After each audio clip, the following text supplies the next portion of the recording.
Just take turns like zero and I'll be Oh. Stats game. Sabres presser right now. I'm with the news. So now it's Sometimes it works, sometimes it color. It's like sometimes it works, sometimes it And hockey just sat, you sort of, you just missed the part, hockey just sat there going, oh. Yeah, no, this was. I didn't want. How does it affect me? Yeah. The truth is, I nearly did that as Sabres. Yeah, pretty sure we probably did it this year.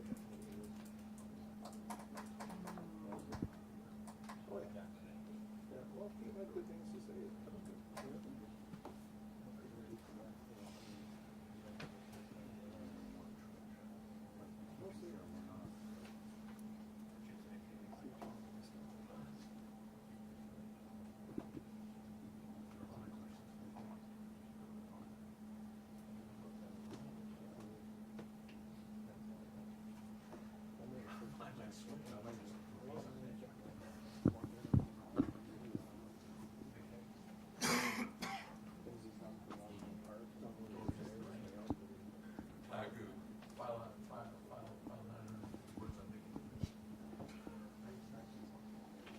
I want to see that list of all the Vegas guys on the ice for maintenance today, your story. Won't surprise me.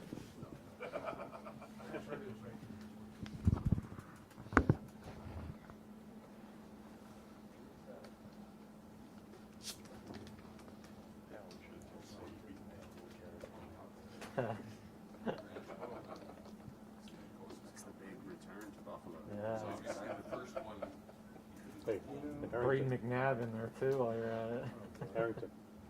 Would you like a full runway cleared so you can walk out of here? You want a red carpet rolled out? Oh, yeah, I should. I'm here every day, I should. which is where he's from. Enough room for like a 747 to taxi out of here? That's what you demand? Like, the sources tell me there were no stones on turn. He goes, well, you know, my life, Just for your reference, I couldn't think of can't all. remember the last I had time a I basketball people.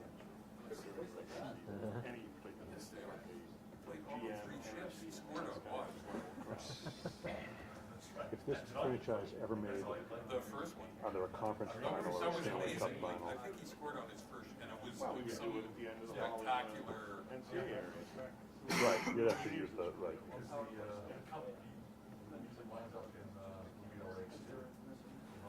Yeah. This team tends to attract big crowds wherever they go because they just make Yeah, it like, We're used to every city we go to, it's the biggest crowd. Harrington. Is he up next to the Spencer guy? Yeah. No, you shouldn't. Okay, there's anything up there, hit him and got split or something else. A couple more years and Bill and I used to have only captains on the entire roster.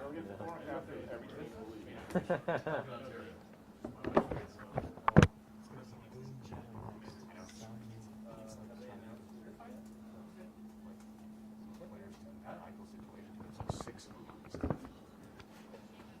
Strangelo, But I would say by far. Right. The Pacioretty situation was a little but not nothing like But this. how much has, Oh, yeah. All of it. Montreal was the cause. I don't know. It was everything.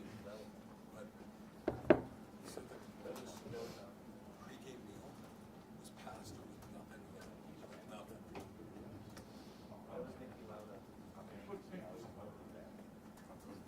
Or you could think of wallpaper paste. That's what it tastes like.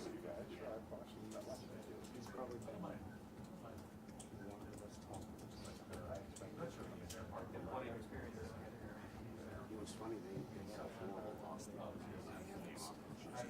excellent. Man, that's a dude who has experience with that loss. It's like he knows how to talk.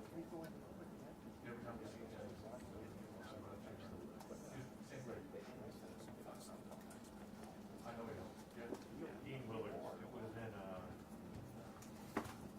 Port Huron. What is some kind of stats man or something?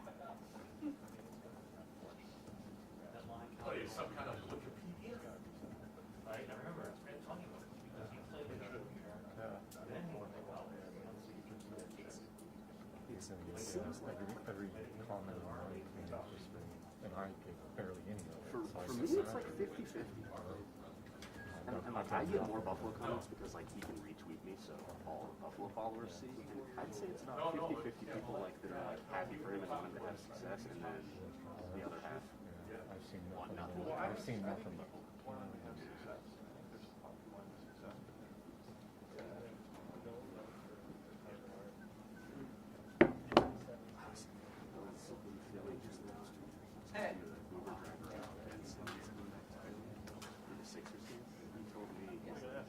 The radio show I listen to is instructing people to throw things at you and saying if you don't, you're not real fan. Well, that would be the first one.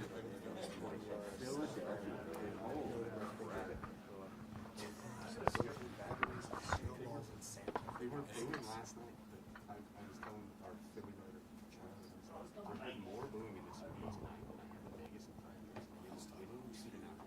They were winning 2-0 and they were booing. They were bullying every single power play. Hey guys. Early 2000s. Guys. Right. I had a tape message from Paul Henderson for Sid. He'd never met each other. He was working together.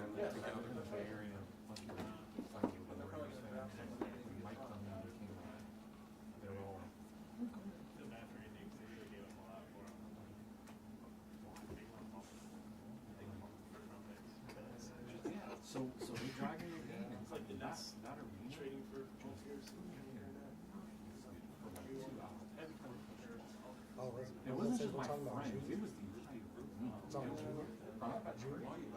Yeah. I would be surprised if he didn't. I was at a bar.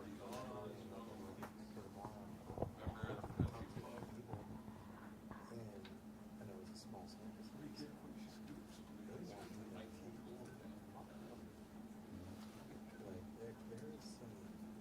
Like there is some resentment there. Talking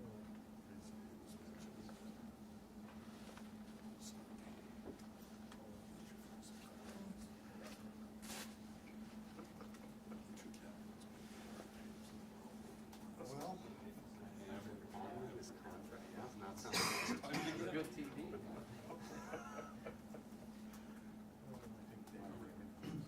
yeah, if we're My 13-year-old wonders why he's not honoring his contract. Yeah, that definitely sounds like a 13. so honey, when you turn 21 and you're looking at that job and Some you politician want out, just remember, honor your contract until they gave you God. Harry Neal's Screw no, you've been working at this manufacturing until they gave you God. Carson Wentz in Washington. Quarterback trades were fun yesterday. Now we're just going full on.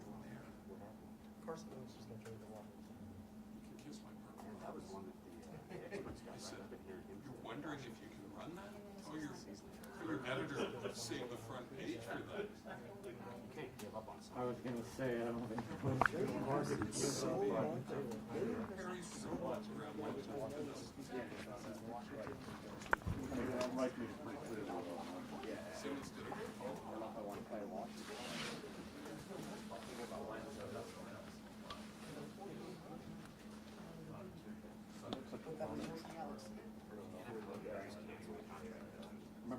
He actually coached a couple of the guys this morning. I think he coached that Goldberg guy. The Carlsons.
have Jack Eichel available here for a few minutes. We'll open it up to questions. Jack, when you think of your progress from game 1 to now, where are you health-wise and how do you feel? Yeah, I think when I first started, I wanted to give myself 10 games. Obviously, you don't have a training camp, you don't have preseason, and it's a long break in terms of playing. So, and everyone else has been playing for however many months, and they're 50 games into their season. So, everyone's in top shape, and so I want to give myself 10 games. I feel like I've gotten better. Try to work on different things every game, and last night I felt like I had a strong game, so I just want to try and build off that. How strange is today, and what do you think the reaction is going to be tomorrow? Yeah, it is it's definitely strange, but I'm not the first guy to get traded and go to another team and go back to the team they were at. So, yeah, it's a little awkward, walking in here, going to the visitors' room, but other guys have done it, so it's just business as always. It's not the first time for you. I mean, it's not the first time for people, but it's the first time for you. And Pete was in here saying, recalling what happened to Max last year, having to go back to Montreal. Does it, and he said things like this do weigh on players in some ways, knowing how much time you put into this franchise and wondering what the reception might be tomorrow. Has that entered your mind?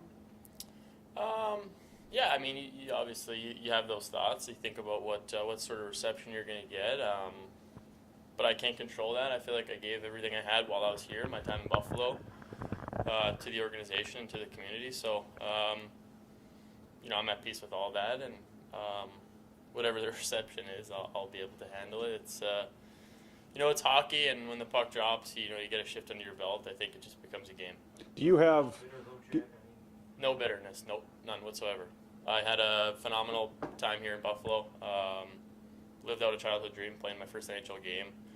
The organization, city was nothing but great to me and my family. So there's no bitterness in me whatsoever. Does anything linger from the way both sides kind of dug in on the medical issue, as far as your surgery was concerned, how that dragged on?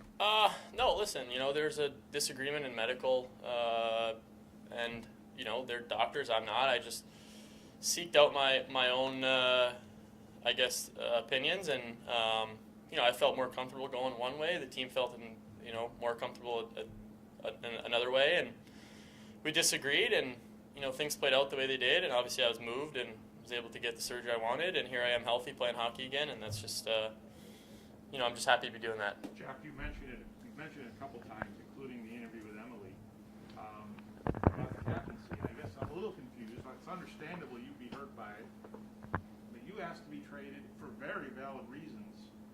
They were going to trade you. Camp had started. I mean, why should they have kept the C at that point? You know what? It's a great question. I don't know. I mean, listen, I just didn't. Maybe I just disagreed at some points with the way that things were handled, and I took a lot of pride in being the captain. And I remember the day I was named captain. It was that's an incredible honor to be captain of a franchise, of a professional sports team. And I remember calling my dad after, and just talking to him, and him saying what he thought that meant, and the. I think I carried a lot of pride in being the captain and wearing the C here for the organization, and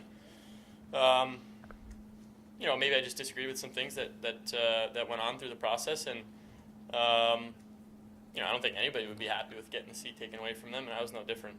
It's a business, Jack. You wanted to make a decision that was best for your health, short and long term. So, with that in mind, even though, is it frustrating that some fans don't see that side of it? That you're a person, you're not just a hockey player, and this was a decision you had to make for yourself. No, it's not frustrating. Listen, everyone's entitled to their opinion, right? So, you're always going to get two sides of the story. You're always going to get people that agree with you and disagree with you. At the end of the day, you're the only person that has to, put your head in the pillow and live with your decisions. So I just wanted to stick to what I believed in, and I thought I did that. In a big picture, I don't want to use the word regret, but in some ways, you wish things would have worked out differently.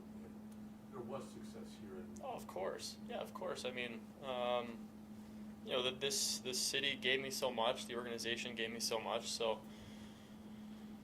I think if you asked any guy that came through here during the time I was here, and we had some really, really good groups in the locker room and a lot of really good people, and there's some amazing people that work for the Sabres organization, and those are the people that you want to have success for. Like, you look at a guy like RJ, I mean, there's not a lot of better people that you're going to come across than him, and he's been doing this forever, and he's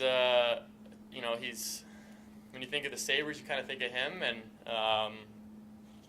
you just wish you had more success for people like that have been here through everything that they have. Some of the equipment guys, some of the guys that work for the team. I mean, these are the people that wear the Buffalo Sabres on their sleeve, and as a team, I think every year we wish we had more success. It was funny. You at the end of practice, close to the end of practice, you were snapping shots in from a lot of familiar spots on the ice. Did that in any way cross your mind that I've scored from here, or I scored that goal from here? Oh yeah, of course. Yeah, I told Patty I scored a couple from here.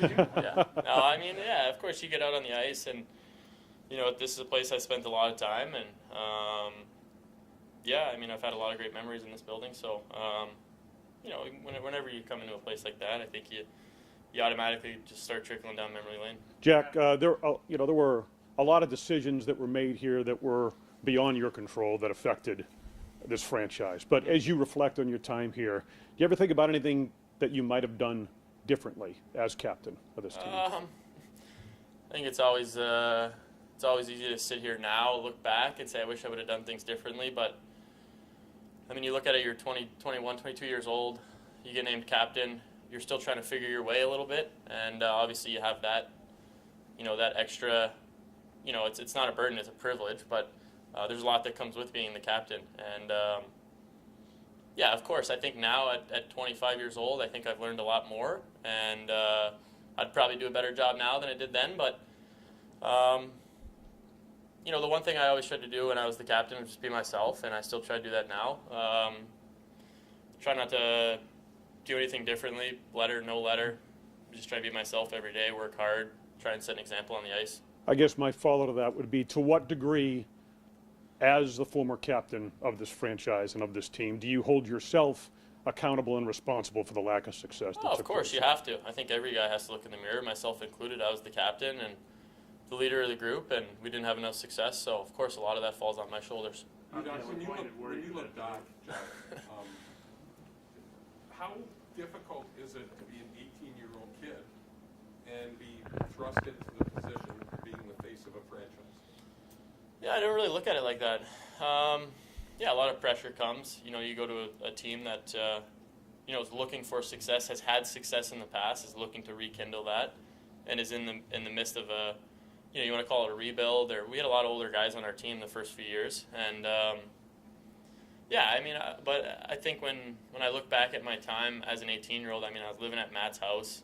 His wife was basically doing everything for me. I mean, I was living out a childhood dream and having a lot of fun doing it. And we had a really good group of guys in the locker room, and I was just enjoying playing in the NHL every day. So, those sort of things didn't really cross my mind at that time. I think as you get older and as the years pass and you have, you're not having the success as a team that you want and delivering the results, I think at that point you start to feel the pressure a little bit more. And I think I did at times, but like I said earlier, I just tried to be myself every day, and some days it was a good version of me. Some days I probably wish I was, a little better. But you can look back now and make changes. But hey, it's in the past, and all you can do is move forward. Jack, how disappointed are you the way the relationship may have ended with Kim and Terry, based on all that you went through with them since 2015? Yeah, listen, Mr. and Mrs. Spagula were tremendous to me and my family. Obviously, they drafted me. They gave me a nice, a really nice long-term contract, and I had a great relationship with them. And yeah, obviously things didn't. I guess things didn't end as good as I would have liked. But like I said earlier, I don't have any hard feelings towards anyone. The Pagulas, I have no hard feelings towards anyone. At the end of the day, it is a business, and the team has to. They stuck by their doctor's opinions, and I respect them for that, and I hope people can respect me for standing by what I believed in and what I thought was right for myself, and I hope that me being back playing and healthy, and I hope that can be an example of somebody sticking by what they believe in and having a successful outcome. How do you want your time here to be remembered? That's a great question. I felt I made a really good impact on the community. That was one thing that I always tried to do from the moment I was drafted. I felt like the city and the people here gave me so much, so I wanted to try and give back as much as I could. But you know what, like, you look at it and, minus the last maybe 12 months, there was a lot of really good moments, and I thought I had a lot, and I hope the city can, maybe look at it for the previous, 5.5 years, whatever you'd call it, and everything good that happened then, and, understand maybe where I'm coming from. Is anything else for Jack? You kind of mentioned the community aspect. The work you did with the cancer centers and sending the flowers to the nurses and whatnot, just putting it all together, what made you want to get involved in the community and what made the fans here so great? Well, I think in a community like Buffalo, where you look at the Bills and the Sabres, and they have such a they're such a strong image, I guess, in the community, and the fans here obviously care for them, and the people here care deeply about their sports teams, and when you have that sort of ability to make an impact on people, I think it's almost your duty to do so, and I thought that was mine, and I remember, just shortly after getting drafted, having the opportunity to go to Roswell for the first time, and I just felt like I made a connection there, and whether it was Roswell or Best Buddies or doing stuff with Dave and Adams, they were really good for kind of connecting me with the community, and I give Adam Martin a lot of credit. We did a lot of things together, whether it was raising money or different things, and you just you want to give back, and I felt like that was sort of something I always wanted to do. I remember when I was a young kid, and the impact that my role models would make on me. So I just wanted to try and always do that. Jack, you talked about how much you just missed the game, not all the hoopla around it. What are conversations you're having with yourself these next 24 hours just to try to drown out all the distraction and play the game you love tomorrow? Yeah, I mean, listen, like I said, I think there'll probably be a lot of thoughts, but at the end of the day, it's another hockey game, and it's an important one for our team. We need 2 points. We know they're going to be ready to play after their game earlier in the week against Florida, and we have to come out and match their intensity, and it's a big 2 points. But like you said, I'm couldn't be happier to be back playing hockey. I'm really enjoying it. It's nice to have fans in the building. It's nice to feel like it's back to normal, and I'm just enjoying every moment of that. Jack, thanks for your time. Thank you, guys. Thanks, Jack.